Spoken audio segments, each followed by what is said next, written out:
안녕하십니까. 불광출판사의 책 팟캐스트 저자에게 듣는다. 자, 첫 번째 시간입니다. 요즘 아주 세상도 어지럽고 정치판은 아주 핫하게 뜨겁고 있는데요. 이런저런 문제를 책을 통해서 해결하고 모색할 수 있는 시간이 되기를 바랍니다. 오늘 이 첫 시간에는 바로 요즘 가장 언론지상에서 가장 핫한 저자입니다. 싸우는 심리학자 김태형의 대통령 선택의 심리학, 이 책을 쓰신 김태형 선생님 나오셨습니다. 선생님 안녕하세요. 안녕하십니까. 네. 선생님 여기 수식어가 네. 싸우는 심리학자 김태형이라고 되어 네, 있거든요. 네. 뭘 어떻게 싸우시는지. 출판사 쪽에서 붙인 예. 제목이긴 한데요. 아 그래요? 제가 이제 주류심리학, 그동안 한국에서 예. 보통 대학에서 가르치는 예. 주류심리학을 많이 비판해 왔었습니다. 그러니까 그걸 그냥 따라서 하기보다는 문제점을 지적하고 예. 저만의 독자적인 심리학 이론을 개발하기 위해서 싸웠기 때문에 그것도 싸우는 심리학자라고 볼 수 있겠고, 그 다음에 또 하나는 제도권에 있기보다는 밖에서 할 말을 다 하면서 예. 이제 거침없이 정치 비판이라는 것도 하기 때문에 그런 이미지가 있어서 붙인 이름 같아요. 그러면 주류 심리학의 어떤 부분이 주로 주류 심리학에서 이제 미국의 이제 심리학, 보통 한국에서 주류 심리학이 되는데, 예. 네. 미국 심리학의 특징은 예. 일단 인간관 자체가 예. 좀 잘못되어 있습니다. 예. 그러니까 생물학주의적 인간관이 주류를 이루고 있고, 예. 혹은 이제 자본주의적 인간형을 인간의 이제 본질로 보는 인간관, 예. 이런 게 있고요. 저는 사회적 존재, 인간을 사회적 존재로 보는 심리학적 입장, 인간관을 가지고 거기에 기초한 심리학 이론을 좀 전개하는 쪽입니다. 그러니까 좀 말을 정리하면 출발점 자체가 틀린 거죠. 좀 따뜻한 인간. 따뜻한 게보다 과학적이라고 하죠. 과학적인. 네, 저는 그러니까 자본주의도 과학적인. 그러니까 인간 자체가 어떤 존재냐를 정확하게 봐야 예. 과학적 심리학이 되는데, 인간 자체를 생물학적 존재로 보면 그거는 인간에 대한 잘못된 이해거든요. 그러니까 이제 일단 이거는 딴 걸 다 떠나서 비과학적인 거죠. 선생님 대학에서 심리학 전공하셨죠? 그렇습니다. 예. 한동안 심리학 예. 안 하셨다고 제가 네. 저자 소개에서는. 저희가 이제 대학 들어갈 무렵은 심리학이 인기 학문이 아니었습니다. 그래서 지원을 잘 안 하고 예. 지원하려고 선생님도 말렸어요. 예. 야, 너 정말 그렇게 뭐랄까 인문학 꼭 공부하고 싶으면 철학과를 가라. 예. 심리학과 가서는 비전이 없다. 예. 친구들도 나중에 접지 말라 그러냐? 이러면서 말리던 분위기라서 저희 때는 심리학이 인기 학문이 아니었고, 그래서 대학에 가보니까 저희 과에서도 정말로 심리학을 공부하고 싶어서 들어온 학생들은 네. 남학생을 기준으로 보면 네. 3, 4명밖에 안 됩니다. 나머지는 다 이지망이에요. 법대, 경영대 이런 좋은 데 썼다가 떨어져서 이지망을 걸린 우리 때는.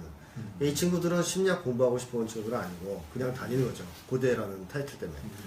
이제 한 서너 명 되는 사람만이 유일하게 심리학의 뜻을 품고 심리학과 진학한 사람들인데, 들어가서 이제 다들 이제 그 기함을 했어요. 왜냐하면 이런 사람들은 벌써 고등학교 때 막 프로이트나 융, 프롬 이런 사람들 책을 읽은 학생들인데, 이제 대학에 들어오니까 배우는 거는 거의 그겁니다. 뉴런 구조, 그다음에 쥐 이렇게 찔르면 어떻게 반응하고, 그러니까 이제 알던 기대했던 심리학하고 너무 다르니까 이 서너 명은 거의 심리학 포기합니다.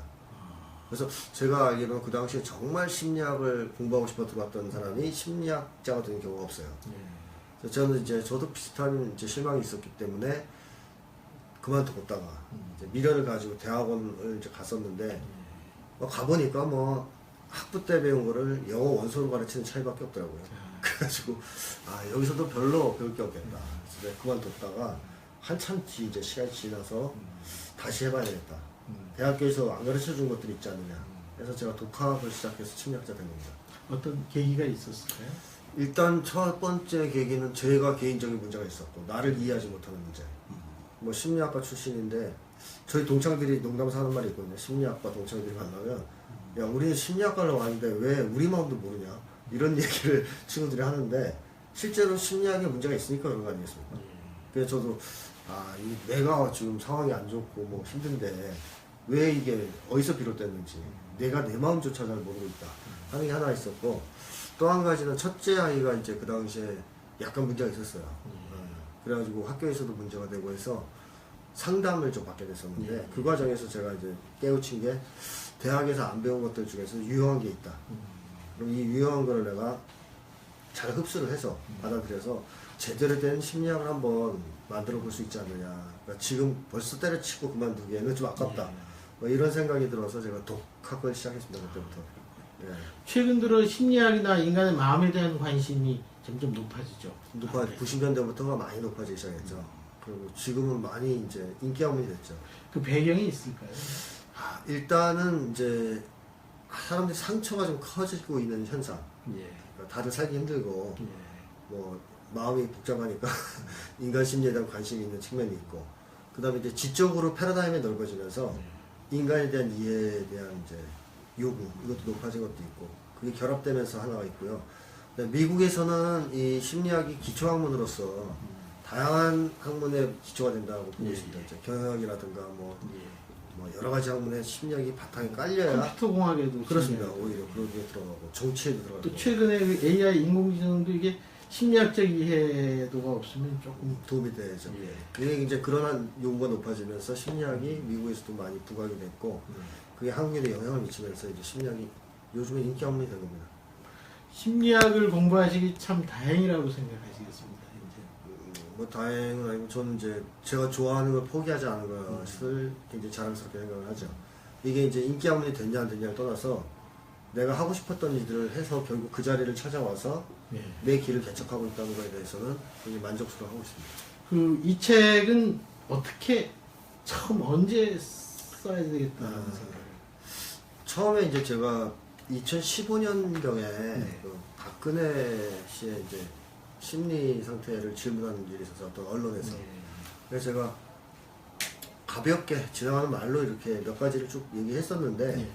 이제 그 중에 핵심이 이제 그런 거였죠. 뭐 의존심이 강한 사람. 그러니까 세상에 대한 공포가 심해서 의존심이 강하고, 그게 인간을 믿지 못하기 때문에 대무시감이 심하기 때문에 극소수 측근에게 의존하고 있을 것이다. 뭐 이제 그 사람들이 박근혜를 조종한다 뭐 이런 이제 비슷한 얘기를 했었는데, 그때는 사람들이 반신반의했었고요. 잘 안 믿고. 점쟁이냐는 얘기를 할 만하네요. 근데 다 이제 이게 이제 그 당시에는 그렇게 한번 회자가 됐다가 끝났는데, 네. 최순실 사건이 터지면서 재조명이 된 거죠. 정확한 규정이 있었다, 이런 조명이 있었고, 그러면서 이제 그 심리 분석의 중요성이 이제 국민들 속에서도 어느 정도 받아들여지기 시작했거든요. 이거 필요하다. 그러니까 지도자, 국가 지도자의 정신 건강 같은 거를 심리 상태를 분석하는 게 상당히 중요하다 하는 게 있었고, 그것 때문에 아마 출판사에서 찾아와서 그 기사를 보고 오셨다고 그랬어요. 출판사에서 먼저 제안을 그렇습니다. 했습니다. 저기 예. 원더박스에서. 예, 기사를 보고 오셔서 그러면 차기 대선도 해야 되지 않느냐, 주자들. 이 책이 320쪽에 굉장히 뭐 네. 얇지 않은 책인데요. 네. 원고 분량이 만만치 않았을 것 같은데 네, 제목되죠. 집필 기간은 어느 정도 됐습니까? 집필 기간은 2달. 2달. 와, 굉장히 빨리 쓰셨네요. 제가 아니, 제가 이 질문을 왜 드리냐면요. 네, 선생님이 책이 굉장히 많으세요. 네, 네. 한 25권 정도. 25권. 네, 그리고 그 중에는 뭐, 이 문광부 교양 우수 네. 선정된 것도 여러 권 있고. 네. 그러니까 출판사 입장에서 보면 굉장히 그 빨리 많이 잘 쓰는 그 네. 저자인 셈이거든요. 네.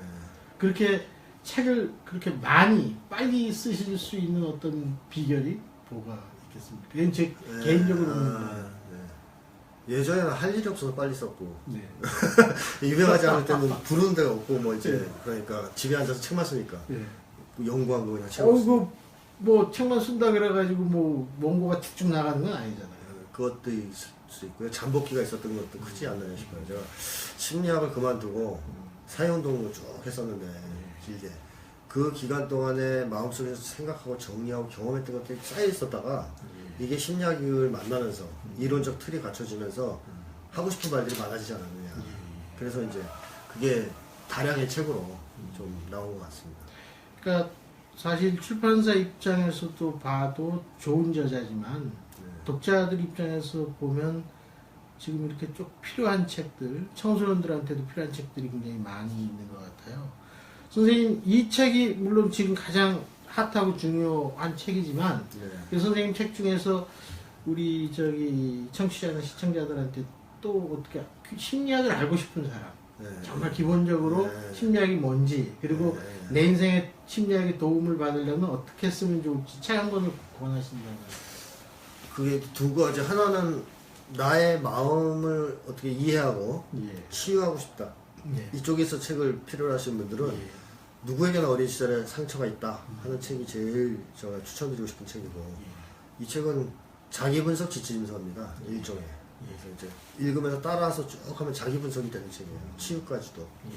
그런 책을 추천드리고 싶고, 심리학 자체 이해에 관심이 있으시다.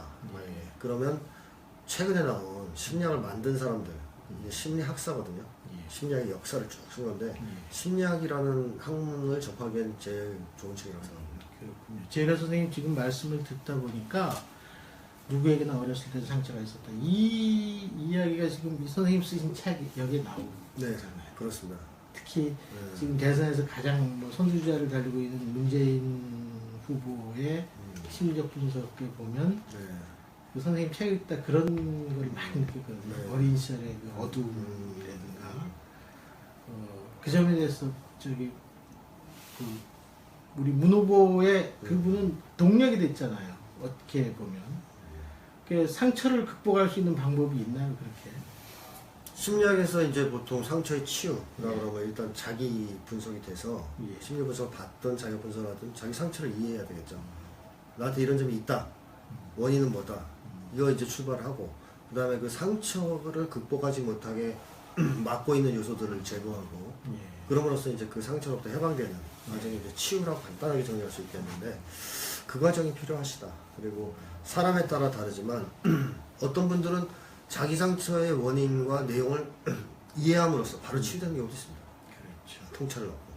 근데 이제 그렇게 알고도 한참 걸리는 분들도 있고, 그래서 사람마다 좀 다르지만 일단은 아는 게 중요하겠죠. 내가 왜 지금 이럴까? 뭐 이런 거에 대한 원인, 이유, 그 파악하는 게 급선무라고 생각해요. 그 여기에 지금 뭐 네 분의 그 대선 후보, 또 대선 후보였던 분 이재명 시장 같은 경우는 지금 대선 후보에서는 이제 물러나셨죠. 그렇죠. 다들 정신적 그 어떤 그 심리적인 배경이 다 다른 것 같은데 이 넷 중에서 다 장단점이 있겠죠, 심리적으로. 그렇습니다. 어떤 분이 제일 심리적으로 멘탈이 강한 분 같습니까? 멘탈이 제가 이재명 시장이 제일 강합니다. 어떤 면에서 그럴까요? 일단 치명적인 상처가 없습니다. 아, 그래도 어린 시절에 막 노동하고 프레스에 손을 다치고 네. 그랬는데도 그러니까 사람들이 이제 보통 생각하는 게 고생 많이 하고 고난을 많이 겪으면 인간이 문제가 있을 것이다 이렇게 생각할 수가 있는데, 예. 그 극복하는 과정이 중요하거든요. 극복하는 과정에서 치유가 됐느냐, 또 그 고난과 고통을 건강한 사회의식으로 승화시켰느냐, 이런 게 중요한데, 거기서 성공적이면 오히려 그 고난은 장점이 될 수도 있어요. 그래서 이제 그런 점에서 어린 시절에 겪었던 고통과 고난을 상당히 잘 치유하고 사회적으로 승화시켰다, 이런 이제 제가 분석 결과가 나왔기 때문에 개중 멘탈이 제일 우수하다고 봅니다. 그럼 멘탈이 제일 약한 분은 멘탈, 굳이 뭐 따지자면 멘탈이 제일 약하다면 뭐 약하다면 나쁜 쪽이라면 유승민 후보가 오히려 제일 문제가 있잖아요. 왜 그럴까요? 일단 자기 분노나 반항심을 잘 통제를 못하시니까. 그래도 가장 보수적이고 네. 그 지금 보수 진영의 어떤 네. 뭐 지금은 조금 주춤을 하지만 네. 그래도 보수 진영의 어떤 간판으로 등장했는데 네. 그러니까 이제 진짜 리더십이 있는, 그다음에 철학이, 정치 철학이 확고한 리더라면, 유승민 씨가 만약에 이제 한국의 극우 보수 세력이 지나치게 이게 문제가 많은 집단이다, 정상적인 보수가 아니다, 그렇게 생각하시는 분 아니에요? 네. 그 합리적인 보수를 하겠다고 이제 결심하시는 건데, 그 합리적인 보수로의 보수를 이끌어내려면, 변화시키려면 원대한 꿈과 예. 결연한 의지, 뭐 준비 이런 게 필요하지 않겠습니까? 그렇게 정치를 하시는 게 아니고 화난 박아버리는, 제 속된 말로 화난 그냥 들이박는 그런 거기 때문에 리더십에 문제가 있어요. 이 싸움꾼 이런 쪽에서 우수한데, 이제 리더로서는 검증이 전혀 안 돼 있고, 지금 바른정당에서의 반란도 사실 그런 점에서 생각해봐야 되는 겁니다. 바른정당에서는 자꾸 뭐 후보 그만두라고 그렇죠. 그게 이제 벌써 리더십이 없다는 얘기죠. 사실 끌고 나올 때는 분위기 띄워 잘 끌고 나오는데 반란을 잘 주동하는데 뒷수습을 잘 못하는 그런 문제가 있습니다. 그래서 그러니까 제가 정치적인 행동도 어떻게 네. 멘탈을 들여다보면 이해할 수 있겠네요. 그렇죠. 그래서 제가 2인자에 적합하다, 1인자로서는 좀 부족하다 이런 평가를 한 겁니다. 자, 그러면 두 분이 남았는데 사실 참 이렇게 이 두 분 다 꼭 집어서 뭐라고 이야기하기는 좀 참 뭐하긴 한데 네. 우선 문재인 후보 같은 경우에는 어떤 것 같아요? 멘탈이 강한 분일까요? 약한 분일까요? 뭐 그게 이렇게 딱 잘라서 말하기는 그런데 지금까지 대통령에 나왔던 사람들을 기준으로 보면 강한 편은 아닙니다. 네, 멘탈이. 일단 이 문재인 후보의 경우에는 대통령이 돼야 되겠다라는 내적인 동기가 되게 약하죠. 다른 여태까지 나왔던 대통령 후보들에 비해서. 오히려 이제 문재인 후보의 경우에는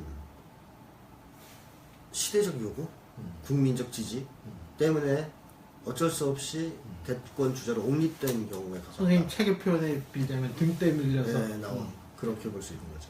자, 그런 시기이기 때문에 그 지난 대선 시기에도 제일 많이 받았던 지적이 대권 의지가 없다, 열정이 안 보인다, 뭐 열심히 안 한다 이런 얘기가 있었는데 이번 대선에는 그런 지적이 있으니까 네. 또 우리가 한번 했었으니까 네. 지난 대선 때보다 좀 나은 모습을 보이곤 있어요. 네. 하지만 근본적으로 크게 심리가 변한 건 아니기 때문에 역시 이번에도 등더미가 나온 케이스를 벗어나지 못하고 있다. 저는 그렇게 생각을 하고요. 그리고 뭐 좀 그 외모에서 풍기는 강인함보다는 그냥 유약함이 많이 보이신다는 지적도 있거든요. 유하시죠. 네. 그리고 엊그저께인가요? 성소수자에 대한 발언도 바로 오늘 네. 그 사과를 하셨단 말이에요. 네. 그게 뭐한 개인으로 보면 굉장히 그 호감이 가는 굉장히 원만한 분이라는 인상도 있지만 국가 지도자에게는 어떤 단호함도 있어야 되고 네. 자기 판단에 대한 어떤 그 강한 어필도 있어야 되는데 네. 그런 부분은 좀 약해 보이는 것 같아요. 그러니까 이제 대권 의지가 있다는 것은 네. 건강한 의미에서 하고 싶은 게 있다는 얘기거든요. 뭔가 하고 싶은 게. 그러면 그 처절한 열망 같은 게 느껴집니다.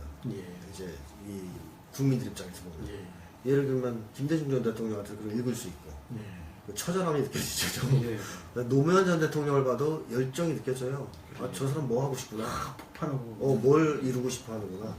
이런 게 느껴지는데 문재인 후보를 보면 잘 안 느껴지죠. 저분이 지금 뭘 하고 싶을까. 이제 사람들이 좋다는 건 다 하시겠다 그러는데 본인이 정말 눈에서 불이 팍짝불짝 하면서 해보고 싶어 하는 뜨거운 열정은 잘 안 느껴지지 않습니까? 선생님 말씀을 들으니까 좀 네. 이게 이해가 되네요.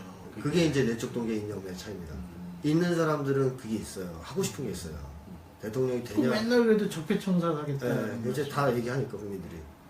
그래서 특징이 그거죠. 국민들이 얘기 안 하는 건 얘기 안 하시죠 또. 앞장서서 얘기하는 건 없죠.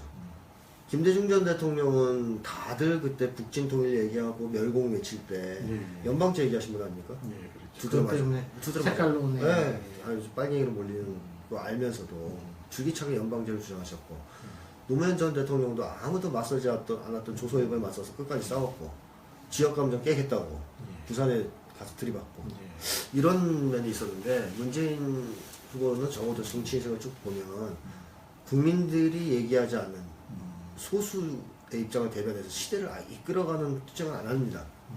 그래서 제가 이제 책에서 표현한 바에 하면 멍석을 깔아주면 거기 앉기는 하시지만 먼저 멍석을 까는 일은 안 하시는 국민들 앞에 서서 표현에 싸우는 일은 잘 안 하시는 그런 면의 그 애매모호함은 우리 지금 탄핵된 그 박근혜 대통령 전 대통령도 그런 면이 좀 있지 않았을까요?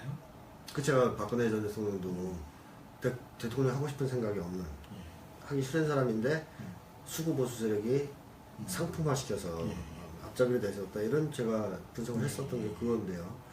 그러니까 이제 본질적으로 이제 박근혜 씨하고 문재인 후보를 비교한 건 진짜 말이 안 되죠. 박근혜 씨는 정신 건강이 너무 나쁘기 때문에 그 정도입니다. 네, 사회생활을 지금 제대로 할 수 있을까 하는 의문이 들 정도의 이제 상태에 있는 분이고 문재인 씨는 일반인으로서 우리가 주변에서 봤을 때는 굉장히 좋은 사람이잖아요. 정신건강 양호하시고 사람 참 좋아서 이웃으로 사귀고 싶은 분인데 친구하고 싶고. 예. 근데 대권 의지가 없다는 거는 똑같아요. 그러니까 이렇게 좋은 사람이지만 그다지 꼭 하고 싶은 열망이 없는 사람을 거기다 올려놨을 때 나타나는 문제는 우리가 감수해야 된다고 생각합니다. 그러니까 욕할 것도 없다고 생각해요. 그러면 앞으로 5년은 만약에 뭐 지금 누가 될지는 모르겠습니다만 네. 가장 유력한 네. 후보가 지금 문재인 후보, 네. 그 다음에 이제 2위를 달리는 후보가 안철수 후보인데 네. 그 둘이 됐을 경우에 네. 우리가 어느 정도 우리 사회가 지금 안고 있는 문제를 좀 극복하면서 좀 더 발전된 형태로 갈 수 있을까요? 조금은 나아지겠죠. 아무래도 지금 그동안 새누리당 혹은 뭐 한국당이 잡고 있었던 이 말도 안 되는 비상식적인 상황은 이제 없어질 테니까 발전하긴 할 테지만 저는 누가 대통령이 되든 간에 국민들이 할 일이 훨씬 많아질 거라고 생각합니다. 또 해야 하고 이제 두 사람 바꿨으니까 이제 대통령 바꿨으니까 이제 우리는 다시 생업에만 종사하자 이렇게 하면 사회가 바뀔 게 별로 없다고 생각해요. 두 분이 특성이 다 그렇습니다. 그래서 국민의 역할 이런 것이 훨씬 높아진다고 생각합니다. 앞으로. 안철수 후보에 대한 질문 좀 해보겠습니다. 네. 그러니까 토론하는 그 과정에서 안철수 후보 특히 화제가 됐던 게 이제 네. 내가 갑철수입니까? 네. 또는 뭐 아바타입니까라고 네. 자기 문제를 네. 그 문 후보에게 네. 묻는다거나 또는 저기 이 유승민 후보에게 그 저 사람이 그랬지 않느냐 나 국민을 적폐 세력이라고 하지 않았냐라고 자기 할 말을 남한테 딱 미루는 부분이 네. 좀 있거든요. 네. 네. 그런 건 어떤 심리에서 나올까요? 이게 이제 권위에 저항을 많이 한 사람들, 예. 그러니까 쉽게 말하면 어릴 때 반항을 잘하는 사람들 있지 않습니까? 예. 반항을 잘하는 사람들이 보면 권위를 별로 필요로 하지 않습니다. 나중에 예. 자기 힘을 믿게 되니까. 음. 그래서 반항을 잘하는 사람들은 나중에 다른 사람의 인정, 다른 사람의 백업, 지지 이런 게 그다지 필요하지 않은데 네. 반항을 잘 못해본 사람들은 힘이 없어서 네. 상당히 그런 거 필요합니다. 모범생이기도 하네요, 이분도. 모범생이죠. 모범생이고 그 선생님, 문재인 후보도 모범생 콤플렉스가 있다고. 착한 아이 콤플렉스. 착한 콤플렉스. 두 분 다. 두 분 다. 그리고 모범생 과고 굳이 얘기하자면. 그러니까 두 분 다 그런 심리적으로는 그런 네. 반항하지 않고 네. 내가 다른 사람한테 좋은 모습을 보여야 되겠다라는 그런 콤플렉스를 가지고 지금까지 있다는 거죠. 그렇죠. 그게 내면에 있다는 거죠. 그러면 이 안철수 후보가 앞으로 극복해야 될 뭐 대통령이 되건 말건 간에 제가 보기에는 좀 뭐 대통령이 되면 또 이제 모르겠지만 안 되면 또 상당히 어려운 시간을 겪어야 될 것 같은데 네.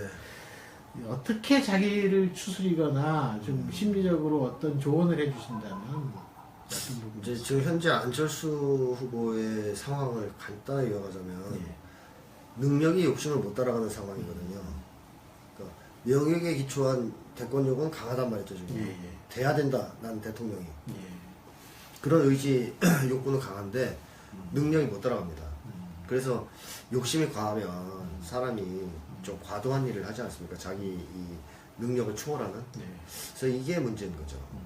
안철수 씨는 새정치를 하고 싶었다. 뭐 거기까지는 좋은데 그렇다면 그거를 보여주고 또 국민들한테 설득하고 이런 작업을 통해서 차근차근 밟아 올라가야 되는데 그게 아니라 일단 내가 이 정치판에 뛰어들었으니까 빨리 대통령이 돼야 되겠다는 이 개인적 욕망이 너무 앞서다 보니까 철학 없이 흔들리는 모습을 보여주지 않는 거예요. 지금. 그러니까 안철수 씨는 제가 그 책에서 분석하기로는 명예욕이 강하다 이렇게 얘기를 했었는데 명예욕이라는 것이 주관적인 거라서 해석하기 나름이거든요. 예. 이게 명예롭다, 명예롭지 않다는 자기가 주관적으로 해석할 수 있는 겁니다. 예. 그래서 대권력이 강한 조건이 되면 예. 자기 합리화도 가능해져요. 예. 바른정당하고 손잡는 것이 불명예라면 안 잡겠지만 어느 순간 이건 명예라고 해석할 수 있으면 잡을 수도 있는 거예요. 그러니까 이제 자꾸 말을 바꾸는 거죠. 사드 반대한다 했다가 계속 찬성한다 이렇게 그 바꾸는 성소수자 문제도 계속해서. 네, 왜 바뀌냐면 권력을 잡는 게 우선이기 때문에. 그러면 지금 두 분이 좀 입장이 좀 다른 것 같아요. 문재인 후보는 권력 의지가 좀 너무 없는 게 조금 문제가 네, 돼요. 네. 이 안철수 후보는 권력 의지는 너무 많은데 능력이 좀 안 되는. 권력이 건강하지 않아요. 건강하지 않다. 네. 아. 그러니까 국가 민족을 위해서 뭘 해보겠다가 아니고 내가 일단 대통령이 돼서 빛나는 명예를 쟁취해서 아버지의 사랑을 받아야 된다. 이런 것이기 때문에 건강하지 않아요. 그래서 문제입니다. 그게 문제네요. 네. 그러니까 누군가의 눈초리를 늘 의식해야 되고 그렇죠. 잘해야 된다. 이겨야 된다. 누군가가 칭찬해 주기를 바라고 그렇습니다. 그렇다면 그 성장기에 네. 어린아이의 그 네. 정서적 발달 과정을 보자면 네. 좀 정체기에 빠져 있는 게 아닌가. 어린 되게- 시절의 욕구가 충족이 안 된 거죠. 성인이 되면 네. 다 그걸 극복하잖아요. 다 안 됩니다. 그래서 문제입니다. 사실 심리적 상처의 핵심은 그겁니다. 어린 시절의 욕구가 해결이 안 돼서 어른이 돼서 유아기적 욕구에 얽매여 있는 게 상처의 핵심입니다. 그래서 치료할 때는 결국 그겁니다. 유아기적 욕구를 놓게 만드는 거거든요. 이제 어른 됐으니까 포기해라고. 억울하지? 이러면 억울하죠. 억울하죠. 그거 울어야죠. 뭐. 슬프니까 울고 막 울고 하죠. 상담 과정에서. 하지만 이제 그런 과정을 통해서 포기하죠. 이제 됐다. 이제 그만할래. 사랑받기 그만두고 나도 이제 어른스럽게 살 거야. 이게 치료입니다. 이게. 그러니까 우리가 아동기나 유아기 때 충족돼야 될 기본적인 욕구가 다 충족이 되면 좋은데 이게 안 된다. 중요한 욕구들이. 그럼 이게 무의식적으로 그냥 따라다닙니다. 어른이 돼서도. 그래서 어른 돼서도 사랑받고 싶어하고 어른 돼서도 칭찬받고 싶어하고 어른 돼서도 그러면 뭐 이분의 그 어떤 그 컴플렉스의 대상은 아버지, 주로 아버지 쪽입니다. 아버지. 예. 아버님이 의사죠. 의사죠. 예. 본인도 예. 의사였고. 예. 그럼 아버지에게 뭔가 인정받고 싶어서 음. 자기 뜻보다는 아버지의 의지에 가지고 의사가 됐고. 그렇게 의사가 됐죠. 원래는 공대를 가야 될 분이었죠. 공대를 가려고 했었고. 근데 이제 아버지가 의사가 되길 바란다는 것을 제가 짐작하고 알아서 이제 자기가 가서 진로를 바꿉니다. 아버지가 뭐 강요를 한 것도 아니에요. 하기는 지난 그 저기 서울시장 선거 할 네, 때 그때 네. 후보 사퇴할 때도 아버지가 하지 말라 그래서 그런 얘기가 있죠. 예, 그런 얘기가 나오더라고요. 네, 네. 자, 이 책의 제목은 대통령 선택의 심리학입니다. 그러면 이제 선택의 주체는 국민일 텐데요. 네. 제가 또 한 가지 궁금한 게 있어서 선생님께 제가 꼭 여쭤보고 싶었던 게 우리 지금도 여기 오다 보면 광화문에서 태극기 들고 서 계시거든요. 네. 이미 게임이 끝났는데도 계속 부정을 하고 네. 저분들의 심리 상태가 사실 저는 제일 궁금해요. 우리 박근혜 전 대통령 같은 경우에 선생님 말씀을 들으니까 뭐 그렇구나 하는데 저분들은 왜 그래도 지나가는 세월에 저렇게 아직도 집착을 하고 태극기를 들고 나와야지 되고 그 남들에 의해서 다 사실로 인정되는 것조차도 부정해야 되는가? 네. 그 심리는 어디에 있을까요? 이제 제가 이제 자주 쓰는 표현 중에 하나가 네. 이 정신 건강이나 예. 반성에도 돌아오지 못한 다리가 있다는 걸 제가 얘기를 하거든요. 네, 어느 정도를 넘어서면 못 돌아오는 데가 있습니다. 그러니까 예를 부러져 들면 버립니까? 이제 너무 심해져서 상처가 상처를 들여다볼 수가 없는 상황이 됩니다. 예를 들면 그런 거죠. 뭐 내가 도둑질을 하나 했다. 친구를 몇 대 때렸다. 왕따 시켰다. 그러면 한 2, 3년 지나면 죄책감이 따라다니지 않습니까? 그럼 이제 그 친구 만나 사과할 수 있어요. 울고 사과하고 이제 재출발할 수 있습니다. 근데 이제 그런 짓을 하고 그 다음에 이제 뭐 살인도 했다. 근데 물론 이제 안 들켜서 감옥은 안 갔다. 근데 이게 이제 쌓이고 쌓여서 세월이 흐르면 어떻게 되겠습니까, 이 사람이? 그때도 역시 나이가 한 60, 70 돼서도 그 사람 찾아서 내가 사람 죽인 거 미안합니다 하고 사죄할 수 있을까요? 이게 잘 안 됩니다. 그러니까 시작은 어떻게 시작했을지 몰라도 이 한국에서 극우 보수 세력을 지지하는 걸 평생 해왔다면 어느 순간 거기에 대해서 반성하고 그 입장에서 벗어나는 것은 심각한 자기 부정이 되고 돌아올 수 없는 다리를 건너려는 정말 위험천만한 행동이 될 수 있어요. 그러니까 그분들 입장에서는 그걸 인정하는 순간 자기 붕괴가 되는 거죠. 그 채식주의자라는 소설을 보면 아버지가 굉장히 폭력적인 권위주의적인 이제 한국인을 대변하는데 이 아버지의 유일한 프라이드가 뭐죠? 이 월남전입니다. 월남전 참전용사다. 국가를 내가 지켰다. 자, 이게 부정되는 순간 이 아버지는 어떻게 됩니까? 자기 존재가 완전히 무너지는 자기 인생이 부정되는 듯한 상황. 정신건강이 우수하면 이걸 받아들이는 사람도 있습니다. 한 70대에서도 인정하고 받아들이는 사람도 있겠지만 시간이 많이 흘러가지고 이제 정신건강이 많이 악화되면 그걸 받아들이는 것 자체는 죽음보다 더 무서운 게 될 수가 있어요. 그럼 이 사람들은 돌아올 수 없는 거죠. 정권이 바뀐다는 거를 뭐 기정사실로 한다면 네. 그 바뀐 정권에서도 그런 현실 규정을 계속해서 해야 될 텐데 네.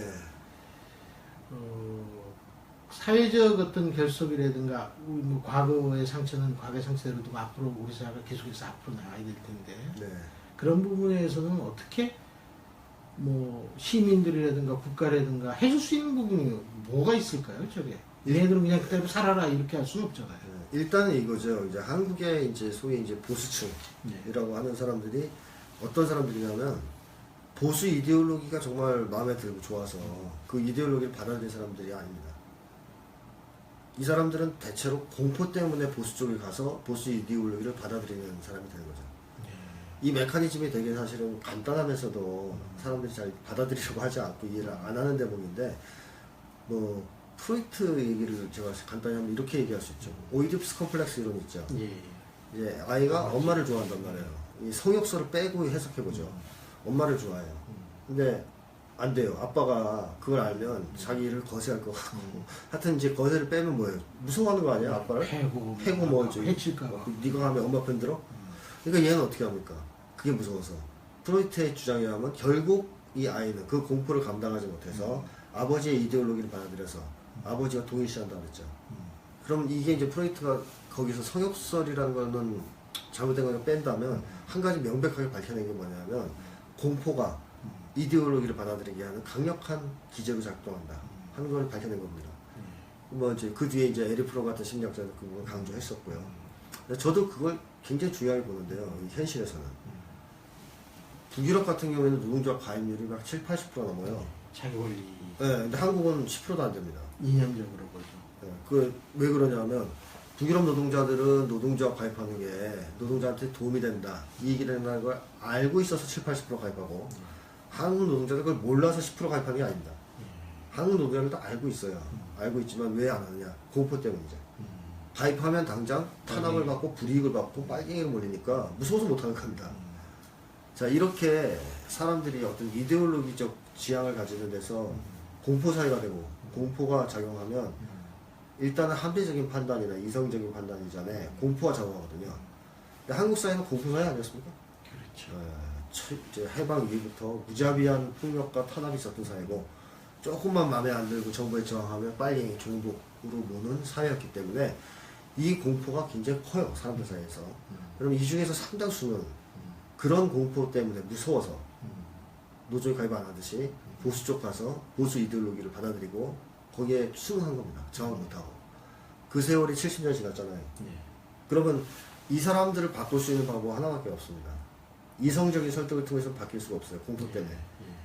노동자들한테 노동자 가입하라고 지금 가입 안 합니다. 하면 탄압받으니까. 딱 하나죠. 가입해도 안전하다는 걸 보여줘야 가입을 합니다. 얘랑 똑같아요. 그러니까 이 사람들이 보수에서 빠져나와서 진보 쪽으로 이동을 해도 안전하다는 확신이 들면 이동하죠. 그래서 저는 지난 촛불이 5개월간 지속되면서 절대 무너지지 않을 것 같던 그 박근혜를 끌어내렸지 않습니까? 이게 공포를 상당 부분 줄였을 거란 말이에요. 야, 그렇게 무서워하지 않아도 되는구나, 쟤들. 그리고 나의 편이 더 많고. 그렇게 겁낼 필요 없어. 하자 30%의 콘크리트 지지층이 무너졌잖아요. 25%까지 떨어졌다가 또 떨어졌다가 5%까지 떨어졌습니다. 4%. 네, 4, 5%. 근데 이게 이제 복원이 돼도 많이 다시는 옛날처럼 복원은 안 될 테지만 일단 공포가 지속적으로 완화되는 과정이 한국 사회에서 앞으로 있으면 보수층은 5%, 10%에서 묶일 거라는 거죠. 극우 보수층. 네, 극우 보수층에서 정신적으로 그나마 좀 양호한 사람들은 빠져나올 거라는 얘기입니다. 그럼 나머지 5에서 10%가 문제인데 이 사람들은 대세가 장기간 지속되면 항복합니다. 현실을 받아들이게 되죠. 어느 순간. 사람이 처음에 암 걸렸다면 부인하잖아요. 내가 암이라니. 물론 이제 건강한 사람은 처음부터 받아들이거든요. 암이라도. 근데 이제 마음이 약한 사람들은 암 그러면 일단 부인합니다. 이 사람들이 그런 상황인데 어때? 암 환자도 결국 인정하거든요. 5군데 갔는데 다 암 진단 나오고. 그러니까 이제 상황이 더 이상 되돌릴 수 없다 이 상황을. 역전의 기회가 없다. 이렇게 되면 그 5%도 깨지기 시작할 겁니다. 그래서 이게 이성적으로 그분들을 붙잡고 우리가 새 세상을 만들어야 되지 않느냐, 좋은 세상은 이런 것이다. 이거 설득해서 잘 안 돼요. 안전하다는 안심을 시켜주고 당신들이 그걸 벗어나서 이데올로기적 정체성을 바꿔도 당신들은 잘 살았다. 그렇게까지 욕먹을 일은 아니었다. 뭐 이런 식으로 그게 꼭 사회적 문제나 국가적 문제뿐만이 아니라 네. 개인의 경우에도 그게 네. 적용이 될 수 있는 것 같아요. 그렇습니다. 네. 자기가 누구나 다 어떤 공포들을 다 가지고 있어요. 그렇죠. 있죠. 경제적 공포라든가 정치적 네. 공포, 신분이라든가 네. 여러 가지 공포가 있을 텐데 그러면 우리 사회가 극복할 수 있겠죠? 그 줄어들고 있죠. 계속. 그래서 이게 이제 한국 사회 발전을 나타나는 것이고 앞으로 빨리 더 줄어들 거라고 저는 예상하고 있습니다. 공포가 줄어들면 일단 우리에겐 자유가 주어지니까 이성적 판단, 합리적 판단 이런 게 가능해지고 또 서로 간의 관계도 좋아지고. 선생님 이 책 대통령 선택의 심리학 어떤 분이 좀 읽어서 줬으면 좋겠습니까? 이 책은 모든 국민이 다 읽었으면 좋겠지만 네. 그래도 특히 어떤 뭐 대통령이라는 건 사실 하나의 뭐 상징이지만 네. 저는 이 책을 읽으면서 내 안에 숨겨져 있던 어떤 그 다른 각각의 모습들을 이 책을 통해서 네. 읽고 네. 또 내 어떤 문제에 이면에 이런 게 있었구나라는 걸 좀 이해할 수 있었거든요. 네.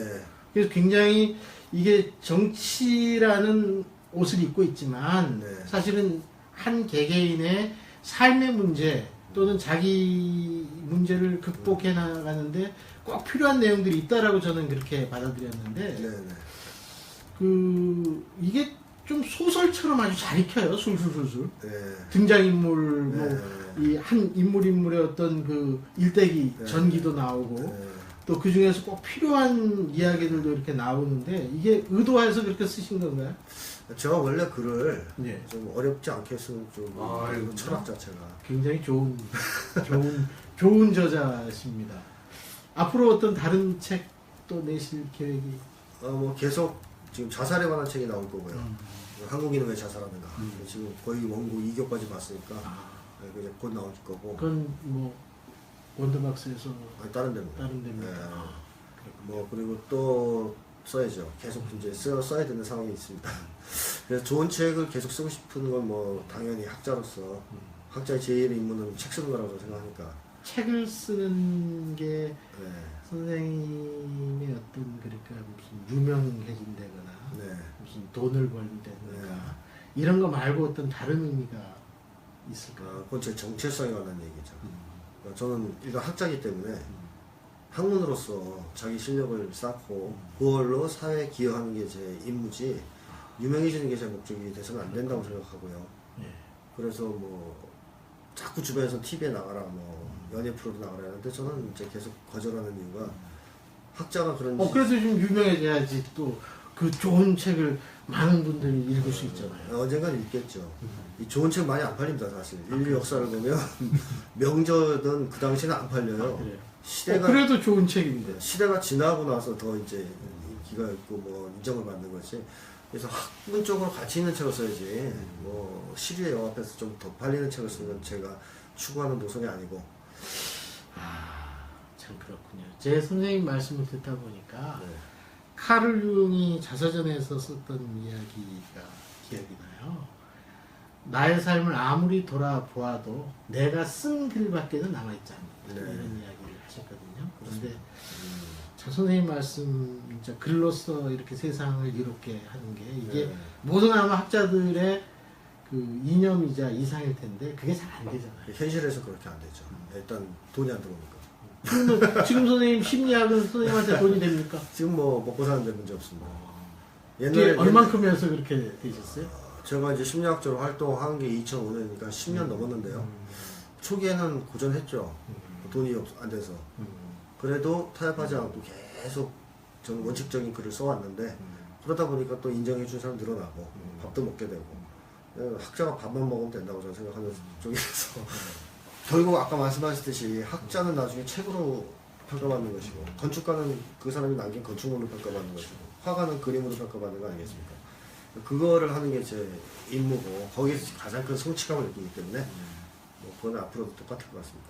선생님 원더박스에서 나올 책은 아니라 그러셨지만 네. 그래도 또 지금 쓰고 계신 책 나갈 책 또 그 책도 주제가 한국 사회에 꼭 필요한 책이라고 생각이 됩니다. 그렇습니다. 이제 한국인들이 자살을 너무 많이 하니까 12년째 OECD 형국 중 1위 아닙니까? 이제 그거에 대해서 설레가 많지 않습니까? 뭐 우울증 때문에 자살한다, 뭐 한다. 그래서 제가 이제 그런 걸 해보한 게 있고 원인이 정확하게 뭐냐, 그리고 뭐가 이제 해결돼야 우리가 자살을 줄일 수 있느냐 하는 문제. 그다음에 또 한 가지 이제 한국 사람들이 궁금해하는 것이 왜 그렇게 우리나라 사람이 많이 죽는 거냐. 그러니까 같은 신자유주의 체제, 한국만큼 후진 나라들도 많은데 왜 유독 우리만 그렇게 많이 죽냐. 여기에 대한 궁금증이 있잖아요. 그래서 제가 그거를 많이 이제 여기서 설명을 하고 있기 때문에 보시면 한국인에 대한 이해 이런 것도 좀 되지 않을까. 그리고 우리 한국인에게 맞는 사회 시스템에 대한 고민도 하시게 되고, 그래서 그 책도 상당히 도움이 될 거라고 기대합니다. 그러네요. 자, 마지막 질문 하나 드릴게요, 선생님. 대통령 선택의 심리학인데, 그럼 우리는 선택에 어떤 심리적 태도와 자세로 이번 대선을 선택해야 될까요? 일단은 개인적 욕망을 내려놓고 후보를 선택해야 된다. 그래서 사람이 사실은 말은 그럴싸하게 해도 뒤에 자기 개인적 욕망이 계실 때가 있습니다.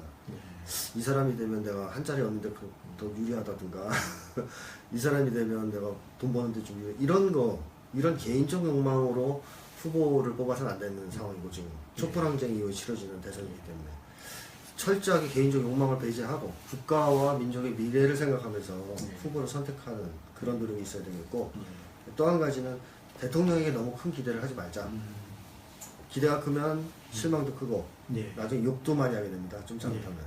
그래서 열렬한 지지자가 가장 심한 어떤 욕하는 사람으로 바뀌기도 해요. 그래서 그러지 말고 이분들 빠가 까를 나는다고. 말씀 많이 들었습니다. 진짜 우리가 어떤 심리적 또 우리를 이해하기 위해서 어떤 노력을 해야 되는지 오늘 선생님 말씀을 들으면서 좀 느낀 게 있습니다. 그리고 이 책은 물론 대통령 선택에 네 분의 그 대선 후보자가 나오지만 본질은 우리가 우리 삶을 어떻게 이해하고 받아들이고 큰 문제를 닥쳤을 때 어떻게 해결할 수 있을까를 배울 수 있는 책이라고 생각됩니다. 그 책을 읽는 사람들은 이 책 속에서 길을 찾으려고 책을 읽는 사람들이고, 또 이 저자는 자기가 확신하는 길을 세상에 보여주는 사람이라고 생각합니다.